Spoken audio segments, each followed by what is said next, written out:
Yeah. Come on.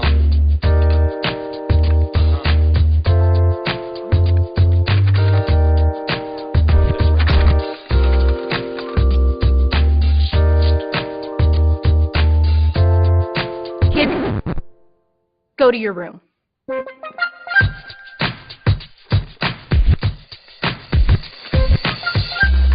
The new Barbecue Blast, only at Mega Burger. We know what you want. Ah, that's right.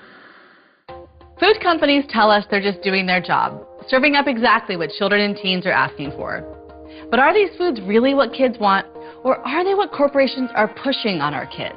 And who is being too controlling when it comes to food? Moms like me who insist on carrots instead of Cheetos?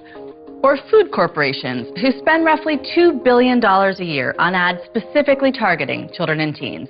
Ads telling kids what's cool to eat. Foods that are cheap for companies to make, easy to brand, and designed to be addictive. All ingredients for huge profits. To get these answers, we'll have to look at what these flashy ads aren't telling us. Like almost 1 in 3 kids eats fast food every day. Nearly half the calories children and teens eat now comes from fat and sugar. And how many are getting enough fruits and vegetables? Only 16%. No wonder pediatricians are seeing diet-related illnesses in young people alarmingly on the rise. Heart disease, high blood pressure, asthma, obesity, type 2 diabetes, even cancer. What we eat and drink is literally a matter of life and death for America's children, like my daughter, Ida. So here's Ida, and here's a bunch of kid-friendly, highly processed food. My job is to keep her healthy, but let's see what I'm up against. First, her biology. These products aren't food as we normally think of it. They've been engineered to target Ida's evolutionary impulses. Because fat and sugar are so hard to find in nature, her brain has evolved to want as much of both as she can get. So when food companies offer them to her at levels she could never get from real food, she'll drive me crazy for it. Still, I can just say no, right? Well, they're not just using Ida's biology against me, they're working on her psychology as well. A typical kid sees nearly 5,000 TV ads for food and drinks every year. Almost all of them will be for products high in sugar, salt, and saturated fat. Watching these ads leads kids to prefer specific brands and triggers them to eat more calories, period.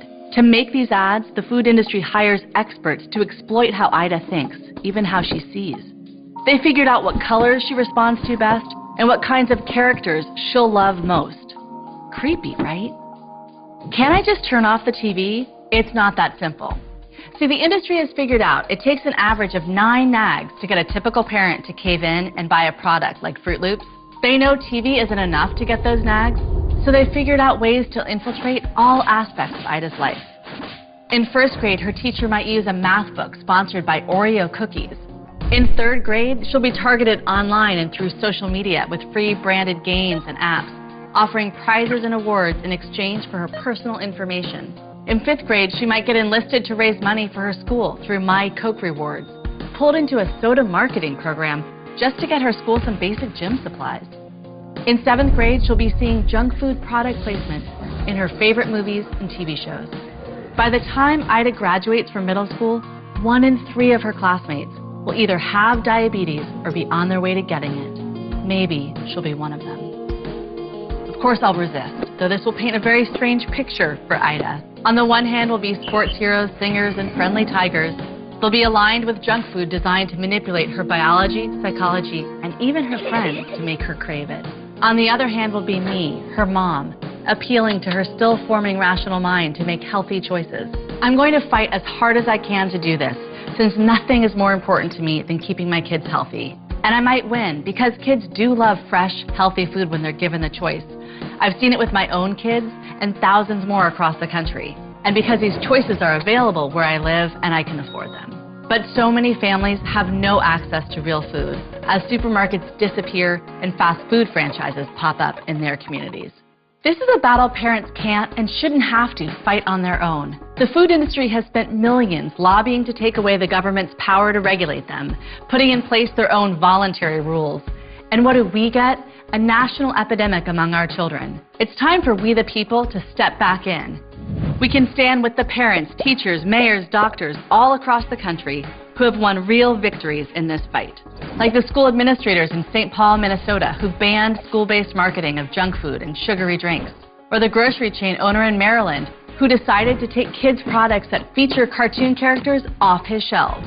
Or the people of Quebec, who passed a ban on fast food advertising to kids and saw a 13% decrease in fast food consumption. We can work together to scale up these wins and more like them. Let's choose policies to put healthy food within the reach of everyone. And let's demand that companies stop using cartoon characters to tell kids what to eat. Imagine our power if we realize we're in this life and death struggle together, and that together we can make sure that for any kid anywhere, it's easier to get apples and clean water than Doritos and a Coke. Look, if what kids really want is highly processed foods, put them on the shelves where we can choose them or not. But keep them off of our TVs, our phones, our computers, and especially out of our schools. We don't need corporations telling our families what to eat.